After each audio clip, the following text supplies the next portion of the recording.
आज हम लोग चैप्टर नंबर 2 की बात करते हैं, क्लास 10th में है जो, जिसका नाम है पॉलिनोमियल। पॉलिनोमियल के बारे में हम लोगों ने क्लास 9th में और थोड़ा बहुत क्लास 6, 7, 8 के अंदर भी पढ़ रखा है कि पॉलिनोमियल होता क्या है। ठीक है, तो हम यहाँ पर इसके बारे में बहुत थोड़ी सी बात करेंगे जितना हमारे काम की है। एक कांस्टेंट होता है, एक आपके पास वेरिएबल होता है। कांस्टेंट क्या होता है कि जो हमारे पास 0 से लेकर के 9 तक यानी जो मैथमेटिकल नंबर्स होते हैं, ठीक है, वो हमारे पास क्या होता है, कांस्टेंट होता है। वेरिएबल क्या होता है कि जो हमारे पास ए से लेकर के जेड तक के जितने भी ए बी सी डी यानी जो चेंजेबल नंबर होते हैं उसको हम क्या कहते हैं, वेरिएबल कहते हैं। और कांस्टेंट क्या किसे कहते हैं, जो हमारे मैथमेटिकल नंबर होते हैं। क्यों? क्योंकि जैसे 4 का मतलब क्या होता है, किसी भी आंसर में अगर क्वेश्चन को हम सॉल्व करने पर हमारे पास आंसर अगर 4 आता है तो इसका मतलब क्या होता है कि उसका आंसर क्या है, 4 ही है। लेकिन जो हमारे पास किसी क्वेश्चन के लिए ए की वैल्यू 10 आ सकती है, कोई दूसरे क्वेश्चन के लिए ए की वैल्यू 5 आ सकती है, ठीक है, तो ये चेंजेबल होता है, इसलिए इसको हम क्या कहते हैं, वेरिएबल कहते हैं।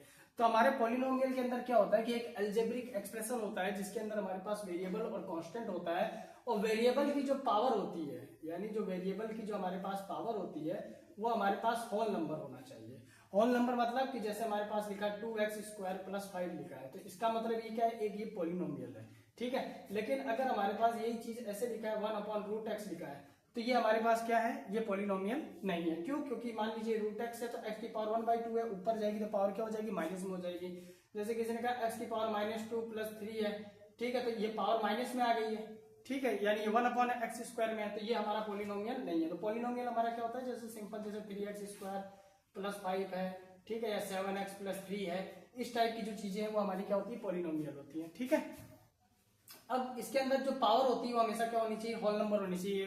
ये फ्रैक्शंस वगैरह के अंदर पावर हमारी नहीं होनी चाहिए, पॉलिनोमियल की कंडीशन होती है, ठीक है। तो पॉलिनोमियल के बारे में हम लोग जान गए क्या होता है। अब पॉलिनोमियल के अंदर भी क्या है, 2-3 चीजें और हैं, जैसे कि क्या कहते हैं कि हमको टर्म के हिसाब से पता करना हो कि कौन से टाइप की पॉलिनोमियल है, तो अकॉर्डिंग टू टर्म्स की अगर बात करें तो हमारे पास क्या कहते हैं, एक होता है लीनियर पॉलिनोमियल होता है, और एक हमारे पास होता है क्वाड्रेटिक पॉलिनोमियल होता है, और एक होता है क्यूबिक।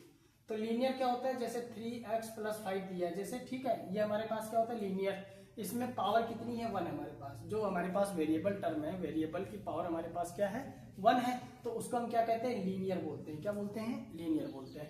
क्वाड्रेटिक के अंदर क्या होता है भैया, जैसे x² + 5 आ गया। अब इसके अंदर पावर देखिए कितनी है, ऐसे पावर 2 है ना, तो इसलिए क्या है, कौन सा पॉलिनोमियल है, क्वाड्रेटिक पॉलिनोमियल है। क्यूबिक के अंदर क्या हो जाएगा, जैसे 3x³ + 7 हो गया, या x³ + 4 हो गया, ठीक है, इसमें पावर कितनी है हमारे पास, 3 है, ठीक है। तो ये कौन सा हमारे पास पॉलिनोमियल हो गया, ये क्यूबिक पॉलिनोमियल हो गया, ठीक है। क्लियर है। पॉलिनोमियल क्या है कि भैया जिसकी जो कांस्टेंट और वेरिएबल का एक अलजेब्रिक एक्सप्रेशन होता है, जिसके अंदर हमारा जो वेरिएबल की पावर होती है वो एक होल नंबर होती है, ठीक है। नेगेटिव वगैरह के अंदर हमारा पावर नहीं हो सकता है। दूसरी चीज हमारे पास टर्म के अकॉर्डिंग जो हमारे पास पॉलिनोमियल है वो 3 टाइप्स के हमारे पास, एक है लीनियर, एक है क्वाड्रेटिक, एक है क्यूबिक। लीनियर पॉलिनोमियल हमारे पास क्या होता है, 3x + 5, क्योंकि यहाँ पर जो हमारे पास वेरिएबल है उसकी पावर 1 है। क्वाड्रेटिक के अंदर हमारे पास पावर कितनी है, 2 है, वेरिएबल की पावर 2 है, मतलब वो क्वाड्रेटिक है। और क्यूबिक के अंदर हमारे पास पावर कितनी है, 3 है, तो हमारे पास क्या हो गया, क्यूबिक है। क्लियर है। इसके बाद अगर हम बात करते हैं, यहां देख ले रहे हैं कि क्या कहते हैं कि हमारे पास ये हमको पता लग गया पॉलिनोमियल क्या है, ये टर्म के अकॉर्डिंग क्या है, ठीक है। अब होता है कि जैसे कि हमारे पास एक होता है मोनोमियल, एक होता है बाइनोमियल, एक होता है ट्राइनोमियल, ठीक है। ये सब क्या होता है, मोनोमियल क्या होता है, जो सिंगल होता है, जैसे हमारे पास लिखा हुआ है सिर्फ 3x, एक ही टर्म है, ठीक है, ये है टर्म के अकॉर्डिंग, ठीक है। वो तो क्या कहते हैं, टाइप्स थे उसके। तो मोनोमियल क्या होता है, जिसमें हमारे पास सिर्फ एक टर्म हो। बाइनोमियल क्या होता है, जिसमें हमारे पास 2 टर्म हो, जैसे 3x + 4 आ गया, तो एक ये हो गया और एक ये हो गया। जो प्लस माइनस जो ऑपरेशन बीच में लगने से उनके टर्म में अलग अलग चीजें आ जाती हैं, उसको हम क्या कहते हैं, अलग से इसको देखते हैं। तो ये बाइनोमियल क्या हो गया भैया, हमारे पास 2 टर्म है, इसके अंदर 1 और 2, तो ये बाइनोमियल हो गया। ट्राइनोमियल के अंदर क्या हो जाएगा, यही 3x + 4y + 5 आ गया, मान लीजिए, ये हमारे पास कितनी टर्म आ गई, 3 टर्म आ गई, ठीक है, तो ये ट्राइनोमियल हो गया। तो पॉलिनोमियल के बारे में हम लोग जान गए कि भैया एक अलजेब्रिक एक्सप्रेशन होता है जो कांस्टेंट और वेरिएबल होता है, वेरिएबल की पावर होल नंबर होनी चाहिए, पहली कंडीशन है। दूसरा जो इसका जो टाइप्स था, क्या कहते हैं, लीनियर, क्वाड्रेटिक, क्यूबिक। लीनियर क्या होता है, जिसकी पावर 1 होती है। क्वाड्रेटिक क्या होता है, जिसमें पावर 2 होती है। और क्यूबिक का मतलब क्या होता है, जिसमें पावर 3 होती है। उसके बाद हमारे जो पॉलिनोमियल्स के टर्म्स के अकॉर्डिंग जो टाइप्स थे, मोनोमियल, बाइनोमियल और ट्राइनोमियल। तो मोनोमियल क्या होता है, जिसमें हमारे पास एक टर्म है। बाइनोमियल क्या है, जिसमें हमारे पास 2 टर्म है। और क्या कहते हैं, ट्राइनोमियल क्या है, जिसमें हमारे पास 3 टर्म है। तो ये टर्म के अकॉर्डिंग आ गया है, ये आपकी पावर के अकॉर्डिंग आ गया है। ठीक है, तो ये आपके हो गया पॉलिनोमियल का जो छोटा सा बेसिक था। ठीक है, अभी इसी के अंदर क्या कहते हैं, और भी कुछ चीजें हैं उसके बारे में बात कर लेते हैं। जैसे ये तो हम लोग जान गए इसके बारे में।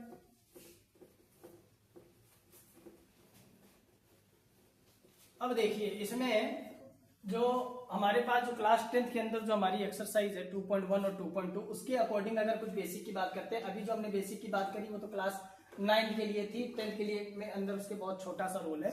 ठीक है, तो इसमें आपकी 2 ही एक्सरसाइज है। पहली एक्सरसाइज के अंदर आपके पास कुछ डायग्राम दिए हुए हैं जो इसमें आपको फाइंड द जीरोस यानी जीरोस बताने हैं। सेकंड एक्सरसाइज के अंदर आपके पास 2 क्वेश्चन है, एक के अंदर आपको क्वाड्रेटिक पॉलिनोमियल की इक्वेशन बतानी है और दूसरे के अंदर आपको क्या कहते हैं कि उसके फाइंड द जीरोस मतलब उसके जीरोस बताने और उसको वेरीफाई करना। ठीक है, तो 2 टाइप के क्वेश्चन है, दोनों टाइप का पहले हम एक छोटा सा एग्जांपल देख लेते हैं, उसके बाद हम आगे काम करते हैं। ठीक है, तो जैसे हमारे पास हमको ये पता होना चाहिए सबसे पहले, तो हमारे पास एक फॉर्मूला होता है alpha plus beta is equal to क्या होता है माइनस बी अपॉन ए।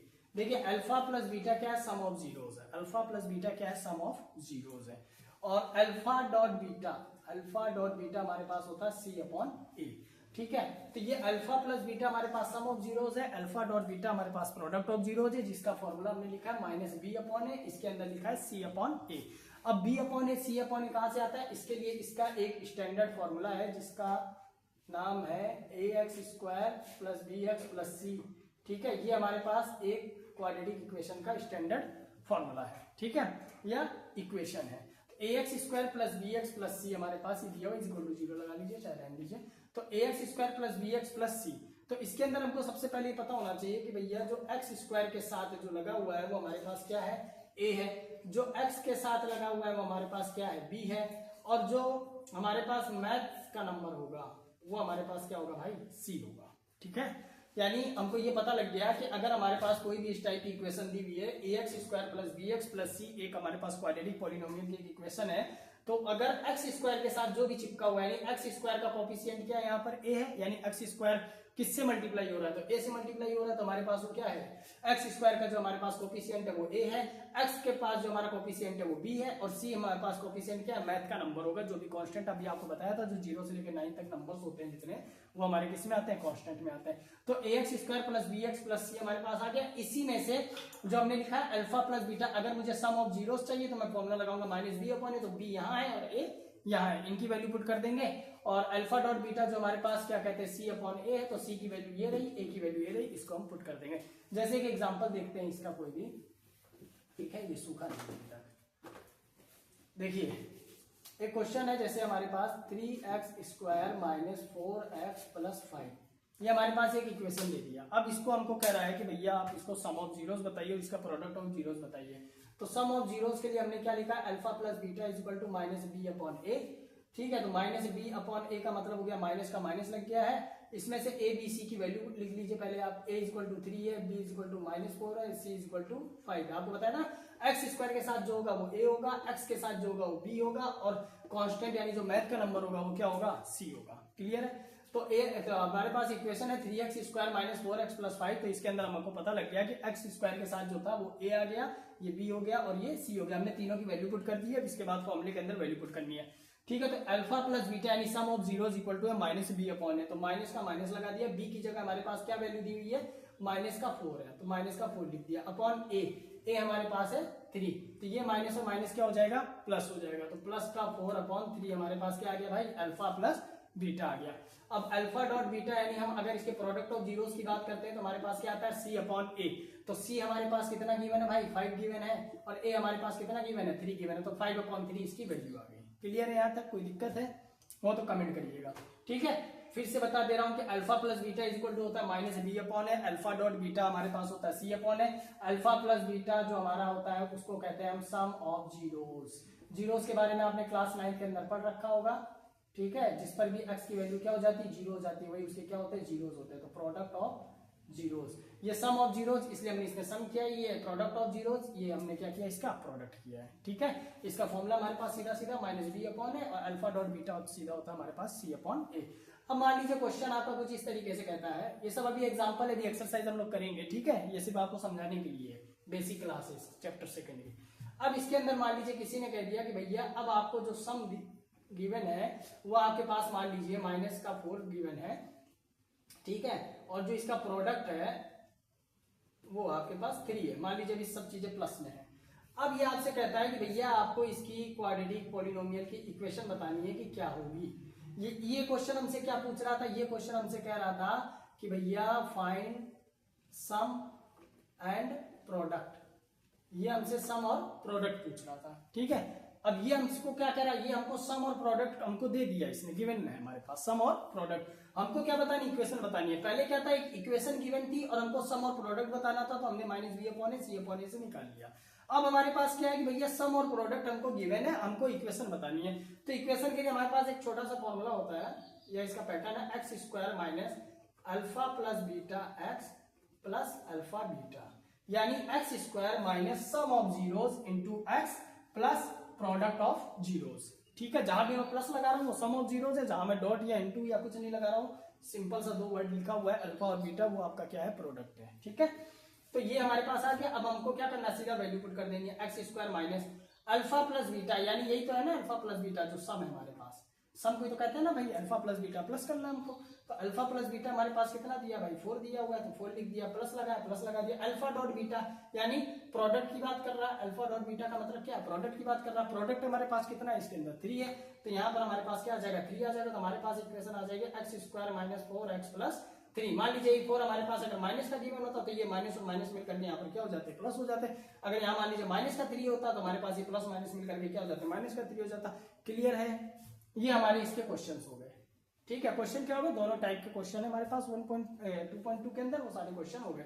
अब एक ऐसे सिंपल सा जान लीजिए कि अगर आपसे कोई कहता है कि px पर बताइए कितने जीरोस होंगे, और एक ऐसे ग्राफ बना करके आपको दे देगा, ठीक है। तो हमको px पे पूछ रहा है, मतलब x एक्सिस पर ग्राफ पूछ रहा है, y एक्सिस पे नहीं पूछ रहा है। ये हमारे पास y है और ये हमारे पास x है, ठीक है। ये x डेस होता है, ये y डेस होता है, प्लस माइनस का जो भी होता है, ठीक है। हमारे को इतने से मतलब नहीं, हमें सिर्फ इतना मतलब हमारे क्वेश्चन में इतना रहेगा कि भैया आपको इसको बताना है कि इसका क्या कहते हैं, आपको जीरोस फाइंड करना है। तो जीरोस हमको x एक्सिस पर देखना, तो देखिए x एक्सिस पर एक जगह टच कर रहा है, दूसरी जगह टच कर रहा है और तीसरी जगह टच कर रहा है। तो 1 2 3 ये 3 पॉइंट आपके इसमें क्या हो गए, जीरोस। तो इसमें कोई पूछेगा कि भैया नंबर ऑफ जीरोस बताइए, तो नंबर ऑफ जीरोस हमारे पास कितना है, 3 है। मान लीजिए एक छोटा सा ऐसी ग्राफ बना दे और कह दे भैया इसमें बताइए, तो इसमें हमारे पास x एक्सिस पर कुछ नहीं टच हो रहा है ना भाई, इसका कोई भी पॉइंट x एक्सिस पर हमारे नहीं टच हो रहा है। तो जब x एक्सिस पर नहीं टच हो रहा है तो हमारे पास जीरोस क्या हो जाएंगे, इसके जीरो होंगे। मतलब x एक्सिस पर जो भी पॉइंट हमारा टच हो रहा है वो हमारे पास क्या कहते हैं कि उसके जीरोस होंगे, क्योंकि हमसे क्वेश्चन में पूछेगा px पर बताइए, ठीक है, पॉलिनोमियल ऑफ x पर बताना हमको, ठीक है। तो हमको क्या कहते हैं कि अगर हमको y के बताना होगा तो हम y के डॉट को देखेंगे। Is that clear? तो आप लोग इसको नोट कर लीजिए, फिर हम बात करते हैं एक्सरसाइज की।